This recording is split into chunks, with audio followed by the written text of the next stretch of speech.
A lot of people tend to have one of these lying around, a muffin tin. Well, I thought for the month of May, I would introduce a few meals that you can make inside of your muffin tin. We're gonna start by making a hashbrown frittata. It sounds so easy. Happy Muffin Tin May.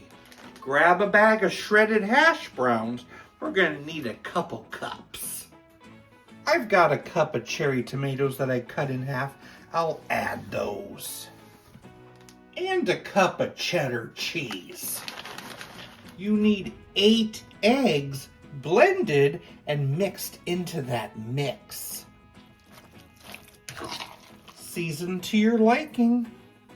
One of my favorite seasonings is crumbled bacon.